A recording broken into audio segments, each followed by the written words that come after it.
Alright, this is going to be for putting a little 2-inch spacer lift kit on my 2014 Articat 700 Super Duty diesel.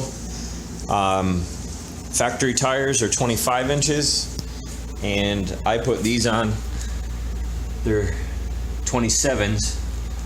These Bear Claw HTRs do awesome for the terrain where I'm going to be using them for holding up from punctures and stuff. But with them being a little bit bigger, at full turn I'm getting a little bit of rub, especially if I'm under any articulation.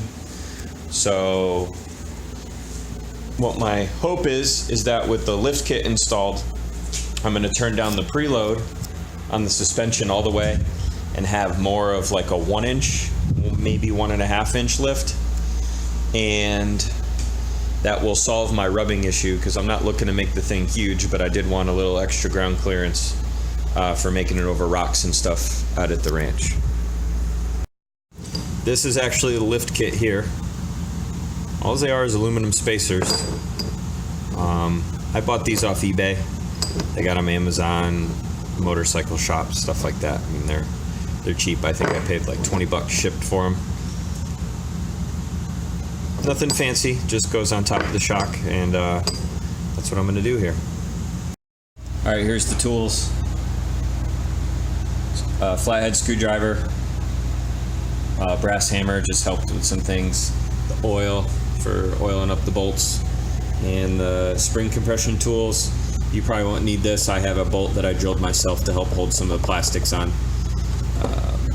Use big 1/2-inch drive, small breaker bar, foot-pounds torque wrench, 3/8 drive ratchet. 7/16 was another one I used for my own plastics thing. 1/2-inch, 15mm, 11/16, 1/2-inch, 15mm, 10mm, another 15mm, little extension, PB blaster, big old channel locks in case you don't have the tool for the spring load adjustment, and a little bit more of a breaker bar, and then the impact. Then of course a jack and jack stands. I got the service manual. It talks about the shocks and suspension. Page 149. It's kind of like the rest of the service manual for me. It's pretty useless. It does give the good information that the bottom nuts and bolts tighten to 20 foot-pounds and the top ones to 50, but otherwise it doesn't even recommend tools. It doesn't tell you sizes or anything. The pictures are pretty blah. We got Frankie and Jock visiting us for this job today. And my friend.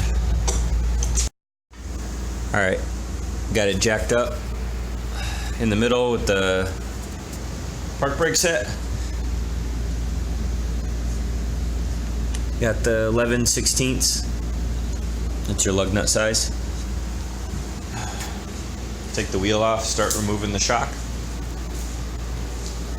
One thing I'll say right now, I already did this side, but in order to get at the nut easily up top, sorry for the bad lighting, your little plastic protective piece on this side needs to come off just to get it out of the way, same as if you're going to change your fuel filter. I don't know if I'm going to need to do it on the other side.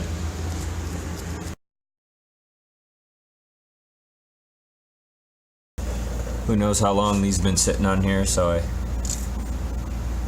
put a little bit of PB blaster on there to loosen them up. One thing on the other side that I already did too is they put thread locker on these, so even when you break them loose, they're going to be a pain to turn off. Start by loosening the bottom. One side 1/2-inch, other side 15mm. I don't know why I had to use a metric and a standard size, unless it's some really obscure socket I don't have, but I have a pretty decent socket set. But these are the ones that fit on there the best. So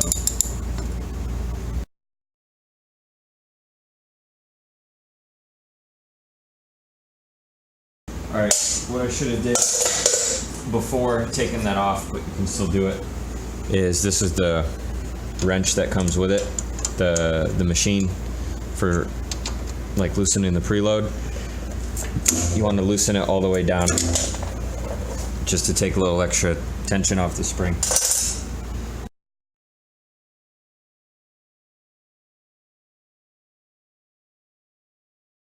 There's a little zip tie holding some wires that's actually getting in the way. Winning bigly. So now, to take it off, oh, you just push it out like that. The other one was a little bit tougher. Okay. So now what we'll do is go set up over at the vise with the coil spring compression tool. All right, these are the cheapo motorcycle coil compression tools I got. I think I paid 24 bucks for them off eBay. I'd highly recommend getting something better. The cheap ones at Harbor Freight Tools were too big. There was another one on eBay that was like 40 bucks that puts a little bracket through the bottom and then hooks that come up to the top. It would probably be a lot better because, as you're going to see, we end up having to put an impact on these things and it gets a little squirrely because they don't have any way to like lock on the coils. And took some of this 3-in-1 oil and lubricated the threads. I guess grease would work, but you might make a little bit more mess. Ran it all up and down, and hopefully it'll make it go a little smoother. All right, where you want to put the coil spring compression tool on is more towards the bottom where the preload is, and you want to have the tool, at least this one anyway, spread out as much as possible, so that way as you're tightening it, it'll get a little bit more compression. And then what we found worked pretty good was to set one side after you get it started. Just put it lightly in the vise so it holds everything for you here. And the 11/16 socket, same one that's used for the lug nuts, works on this tool. The tool also has a little direct input from a, what's that, a 3/8 drive? 3/8 drive socket, but you know, the bigger the better. These are pretty stiff coils. Do your best to line it up again on top. To get it a little snug, you can use the impact, and that's what we're going to move over to now.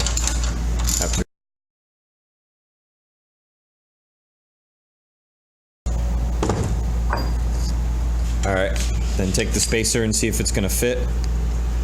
So then you know you're good to take the little collar off. Stretch out the shock all the way, and then this is the little bump stop. You want me to hold this while you... What do we use? Screwdriver. What we did is we used the... Hold it, and he pulls down on that to get the bump stop out of the way, and then that'll slide off. Get this out of the way. Put the spacer back on. Now the spacer, this particular one, it's not like meant exactly for this machine, so it doesn't sit in there perfect. You got to wrestle it into place a little bit.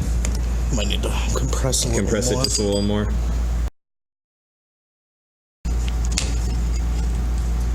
All right, and then as you're letting the compression off, you're just going to do your best. Oh yeah, we got to get that. You got to push the bump stop back up just to hold the cap in place. You want me to push it with this? Be good. Yeah. All right. Hold it in place. Your best you can while taking this off.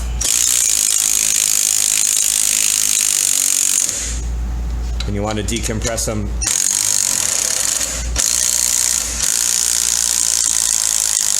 You want to decompress them evenly, like when you tighten them up. You don't just crank one side all up. And if this moves, well, that's the reason why it's got the big channel locks, so we can kind of wrestle it into place. see, if you look at it, see how it's a little lopsided? Probably use like a rubber mallet or Channel lock it, or the big channel locks. Yeah, you could hit the side of the bench too.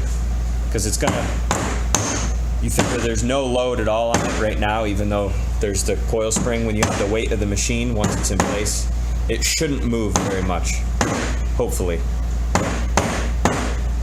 all right. Okay, now to put it back on. Once you put it back in. All right, putting it back in, do the bottom bolt first. I'm not gonna put thread lock back on the way I was.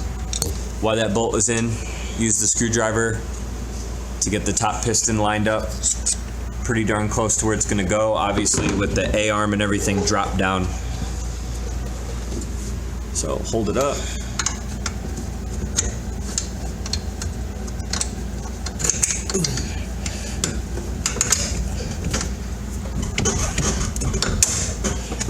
Got that through, it's in place. And then down here, throwing tools at me. This one, like the service manual says, the only useful thing is it's 20 foot-pounds at the bottom and then 50 foot-pounds at the top.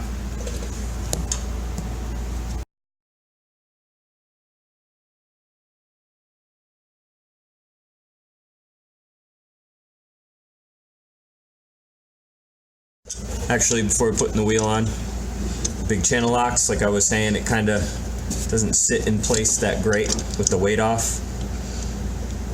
Just try to coax it into a little bit more even of a spot with the little cup up top. All right, now just put the wheel back on. Now we'll just let her down.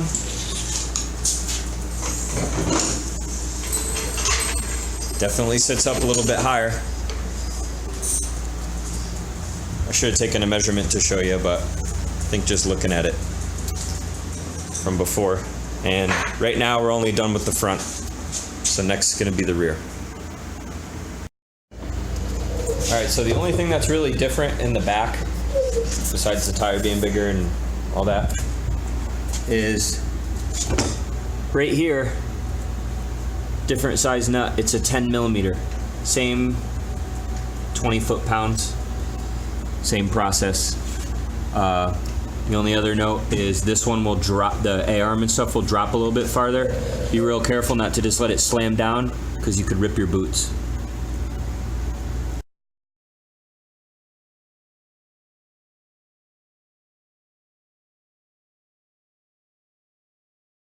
Yeah, it is. And you also want to be careful not to lose the lower shock bushing when you take it off. Remember to loosen the preload. Before you take it out? Yes. So you don't do this? No, this move to Texas is stressful, huh? Yeah. Jock, why do you always want attention, dude? Why don't you ever go home? Yeah. All right, all finished up. Went and took it for a little test drive. Went over some spots out in the yard that were where the tires would rub, and they're not rubbing anymore. So worked out pretty good.